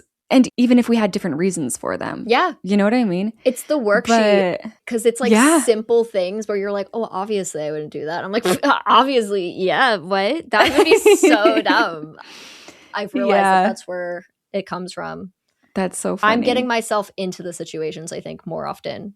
Yes. Yeah. I would love to find a situation that you wouldn't be in that I would be in. Yes. Like what would that has to exist, but what would it be? Like? I have no idea. Yeah. I don't know. That's crazy. But I think it'll be interesting to see the community scores here because I think it's going to be very split depending on your superstitions, really, at the end of the day is kind of a lot of what this movie comes down to, which is really interesting. But that is Whistle. Thank you guys so much for tuning in and hanging out with us this week. Make sure to check out the description of this episode where we have our socials linked. Check us out on Instagram at I'd Survive Podcast. We also have a Patreon where we post our video versions of these episodes and bonus content. And please come join us on Discord where you too can fill out an interactable worksheet to get your own score. So let us know. Would you survive?